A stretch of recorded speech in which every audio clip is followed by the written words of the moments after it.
मौलवी को आदमी ने बड़ा हल्का समझ लिया जी, बस मरने के बाद मौलवी बहुत याद आता। अब तो कब्र से मत हटियो, 2 दिन तक तो कुरान पढ़वा। बात तो कब्र पे भी बिठा रहे, मैं मना नहीं कर रहा कब्र पे बिठाने, बेहतर तो ये कि कब्र पे ना बिठाएं पढ़ने के लिए, कुरान घर में पढ़वाएं। अब मदरसे के बच्चे कब्र पे बिठाएं तो क्या करें, चंदा लेना मौलाना साहब को तो मजबूरी है, बिठाना भी पड़ेगा जी। हाँ सही बात। हमारे मदरसे के बच्चों से कहा कि कब्र पे बिठा लो, हमने कभी हम तो नहीं बिठाएंगे, ये कब्र पे बैठने थोड़ी आए, ये पढ़ने आए। तो कहा हमारे घर जो बच्चा खाना खाता है उसका इंतजाम दूसरी जगह कर दिया जी। हाँ सही बता रहा हूँ मैं, क्या मुश्किल है, क्या करे यार मौलाना, मदरसा चलाना। अब आ जाएगा, सबक छूटे वो चाहे कुछ करे। 11वीं के महीने में बिल्कुल पढ़ाई नहीं करने देंगे, अब तो 11वीं में दे कुरान खानी, ले कुरान खानी, और तू भी कुरान पढ़ लेगा पूरा महीना, तो पूरा साल तो क्या बात है कि नहीं। सबसे बेहतर तरीका, मदरसे में जाओ, हजरत से कहो हजरत 1000 रुपए ये है, 500 रुपए ये है, शिरीनी मंगाओ, जो चाहो, फातिहा करो, और जितना कुरान बच्चे ने सुबह से लेकर शाम तक पढ़ा है सबको मेरे मरने वाले के लिए साले सवाब करो जी। कोई जरूरी नहीं है कि तुम्हारे घर पे बच्चे आके कुरान खानी करें तभी कुरान खानी होगी। ये जो सुबह से दोपहर तक पढ़ने, ये भी तो कुरान ही पढ़ा इन्होंने, कुछ और थोड़ी पढ़ा है। और ये उलमा बैठे हैं, ये हुफ़ाज़ कुर्रा बैठे हैं, मैं तो ऐसे ही करता हूँ, आप इसी को अपनाएं, बच्चों की तालीम हरगिज खराब ना हो।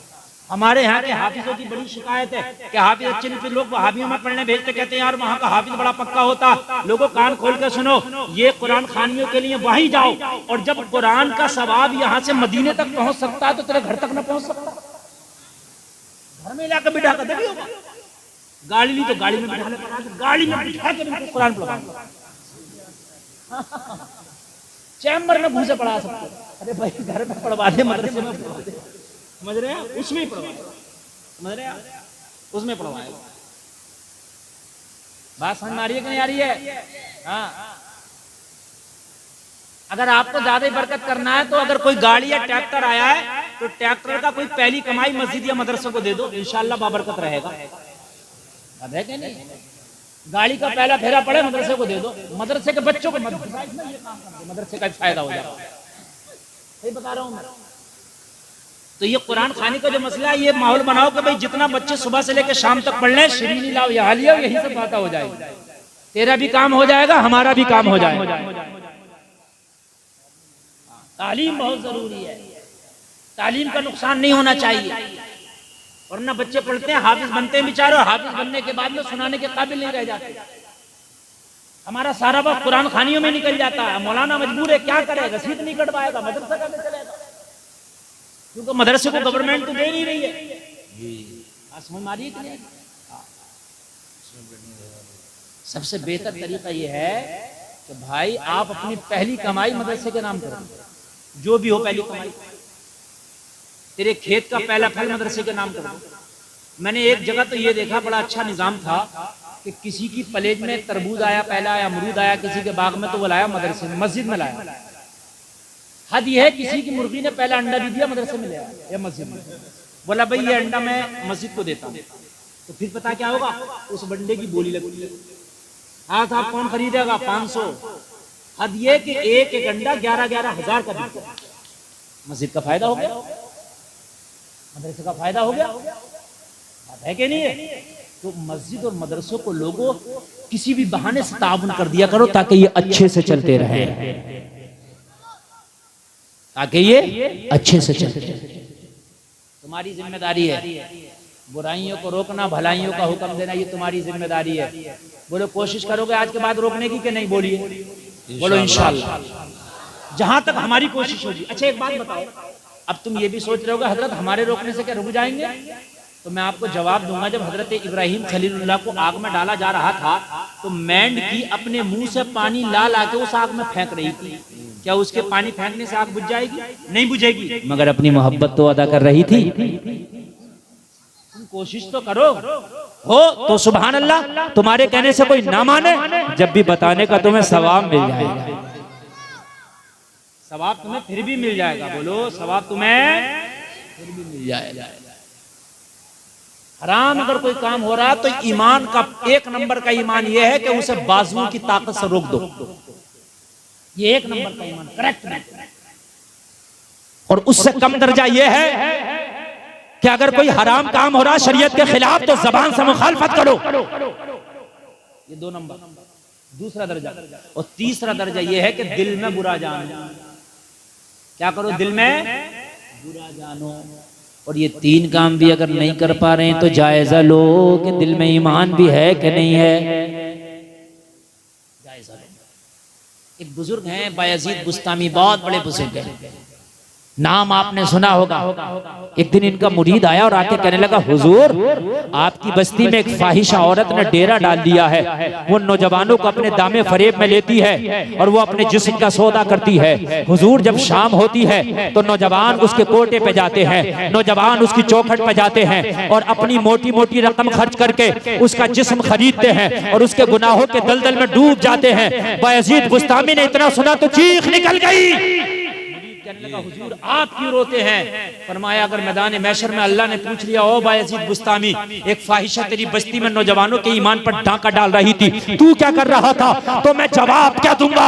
इसलिए मेरी चीख निकल गई, मैं इसलिए रोया हूँ। लोगों जरा गौर करो, मुरीद से बायजीद बुस्तामी ने कहा, सुन मुझे ये बता कि उस फाहिशा का चौखट कहाँ है, उसका डेरा कहाँ है, उसका घर कहाँ है, मुझे उसके घर का एड्रेस बता दे। बायजीद बुस्तामी को मुरीद ने उस फाहिशा के घर का एड्रेस बताया।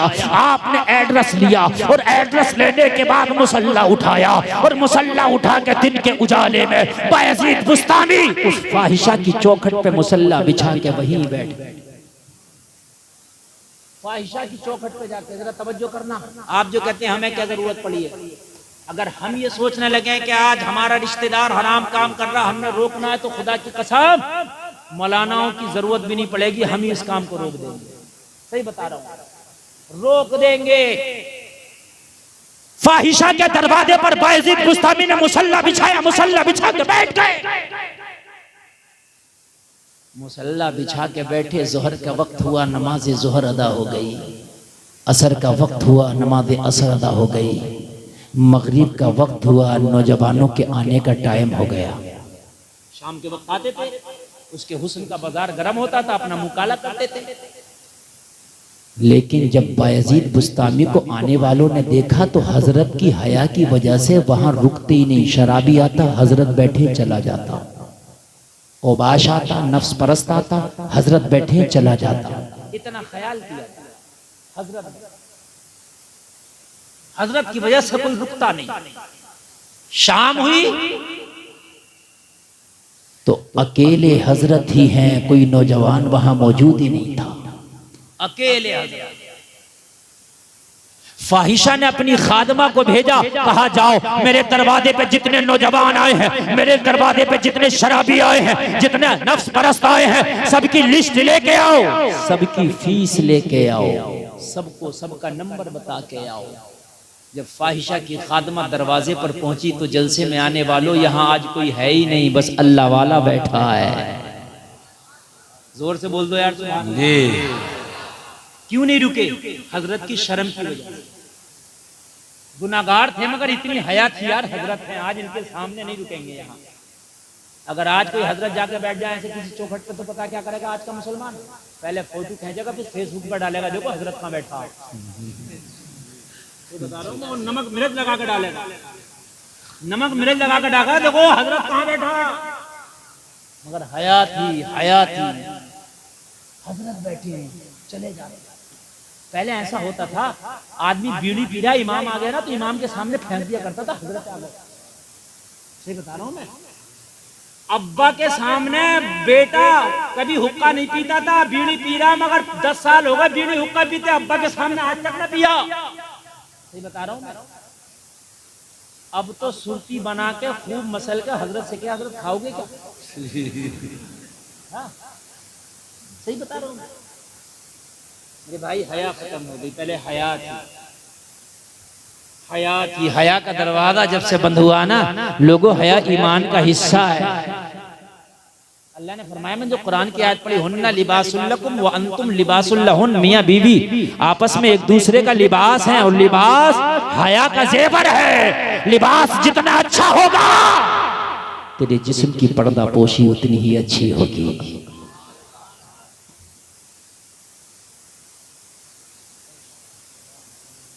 थोड़ी देर और सुन लें। ये नौजवान जो हैं बेचारे, इनका मामला ये होता है, इनका एक फोटो खींच जाए, कुछ तो ऐसे होते हैं बस खाली फोटो खींचने आते हैं, बस मौलाना गुलफाम के साथ फोटो खींच जाए, उसके बाद तो बस हो गया। मुझे भी मरवाएगा, खुद भी मरेगा। हम तो डूबे हैं सनम, तुम्हें भी ले डूबे। फोटो खींचने के लिए मरा फिरेगा, मरा सोचेगा किसे दबा दूं, क्या कर दूं। इतनी मोहब्बत है तो जलसा सुनना। 1.5 घंटा अगर कलेजा है तो बैठ के सुन। खाली हलवा खाने का मजनू है, है क्या नहीं? जी जी, हलवा खाने वाले मजनू हो। सेल्फी के लिए मरे फिर रहे हो। अगर कलेजा है, दिल में मोहब्बत है तो 1.5 घंटा बैठो मेरे सामने। और मैं तुमसे ज्यादा थका हुआ हूँ, तुमसे ज्यादा जगा हुआ हूँ, ना मेरे बराबर जागे हो। मुझे हफ्ता बराबर हो गया कंटिन्यू तकरीर करते हुए।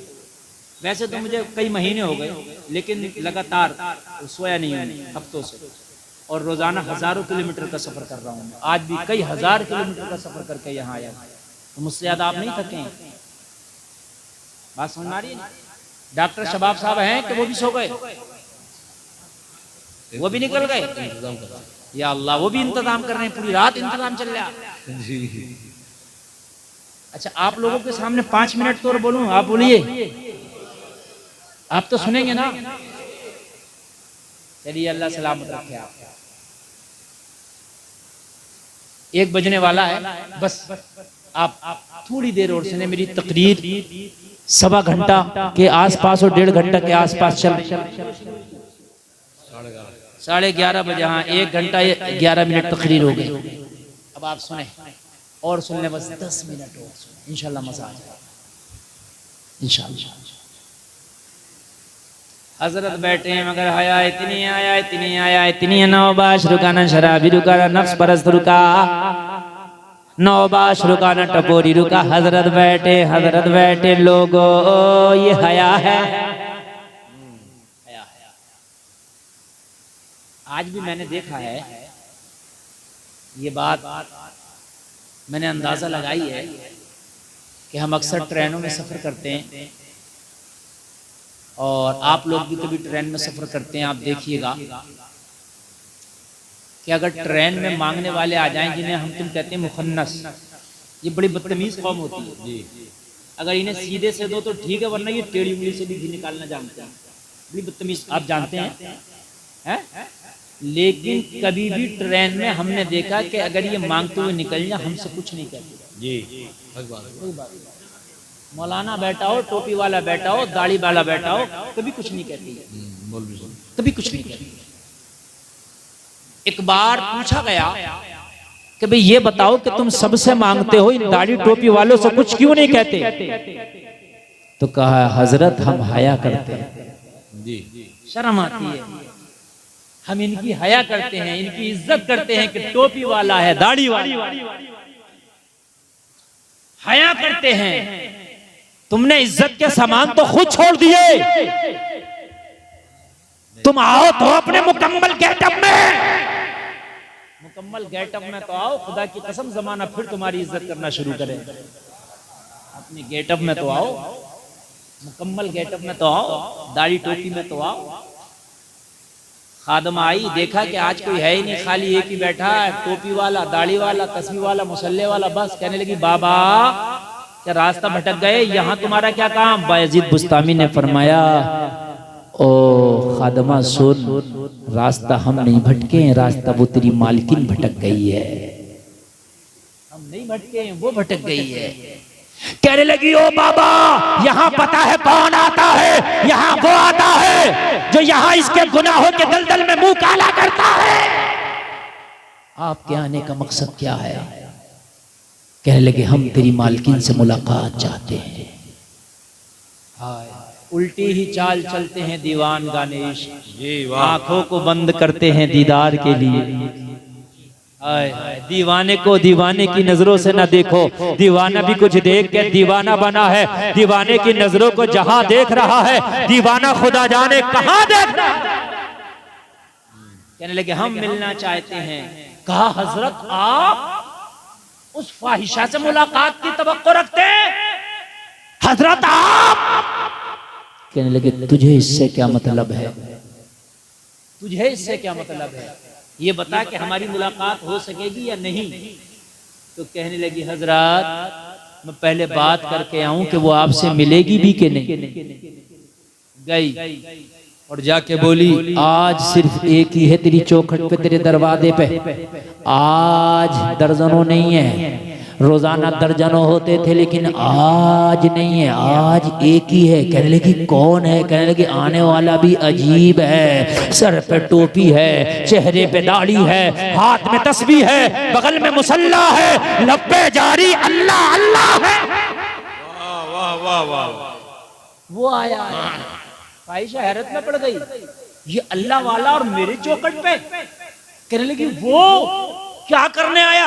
कहने लगी मुझे पता नहीं लेकिन तुझसे मिलने की उम्मीद रखता, तवक्को रखता, तुझसे मिलने की चाहत रखता। अब तू बता मैं इजाजत लेने आयू, उसे लाऊं कि नहीं लाऊं? तो कहने लगी उससे कह दो यहाँ फ्री में मुलाकात नहीं होती, मिलने की फीस लगती है।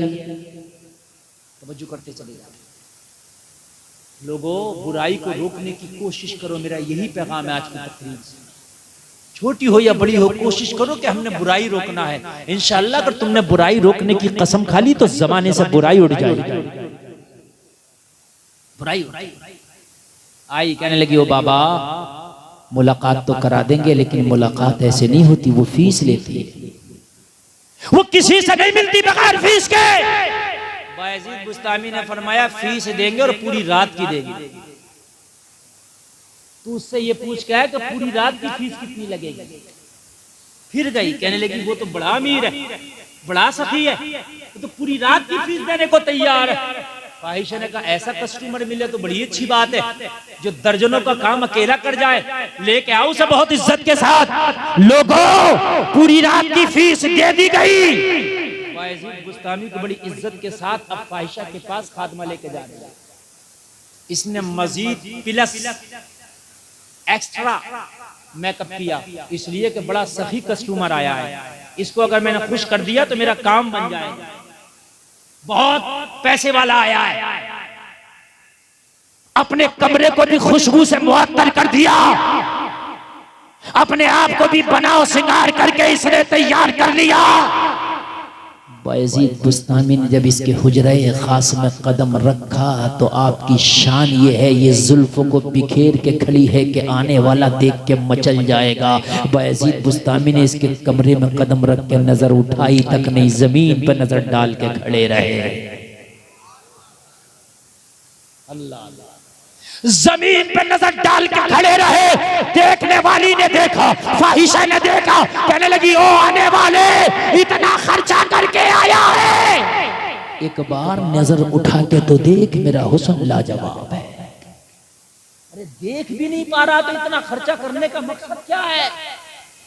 मेरे हुस्न के दीवाने हैं, जमाना मेरे हुस्न के लिए मेरी चौखट पे तांता लगा के खड़ा हो जाता है। नौजवान मेरे एक झलक देखने के लिए बेकरार रहते हैं। वो आने वाले इतनी कीमत दे के आया है, देख मेरा हुस्न लाजवाब है, देख मेरी जवानी लाजवाब है, देख मेरी जुल्फे लाजवाब है, देख देख देख ले मेरा हुस्न जमाल लाजवाब है। एक बार देखेगा तो मेरी जुल्फों का असीर हो जाएगा। बायजीद बुस्तामी ने कहा एक ही दिल था, वो किसी को दे चुका हूं, तुझे देने के लिए कुछ है ही नहीं। ऑपरेटर साहब जरा इसका थोड़ा सा आवाज बढ़ा दो तो बड़ा मेहरबानी और करम होगा। बड़ी मेहनत से मैंने तकरीर की है, ऐसे संगलाक वादियों में मैंने लाला और सब्जा उगाया है कि जो तवक्को नहीं की जा सकती। जरा गौर करें, जरा गौर करें। कहने लगे एक ही दिल था जो मैंने दे दिया, तुझे देने के लिए कुछ नहीं है। फाहिशा ने कहा क्या कोई तेरी और भी महबूबा है? क्या कोई मुझसे भी ज्यादा खूबसूरत है? बायजीद बुस्तामी ने फरमाया मैंने उसको दिल दिया है जिसके कदमों का धोबन तेरे हुस्न से करोड़ों दर्जा आला है। हाय हाय, जरा जोर से बोल दो सुभान अल्लाह, सुभान अल्लाह बोलो जरा सुभान अल्लाह। करेगी कौन है? बायजीद बुस्तामी ने कहा सुन, मैंने जो अपने दिल का सौदा किया है किसी दुनियादार के हुस्न पे नहीं किया, बल्कि मदीने के ताजदार के हुस्न पे सौदा किया।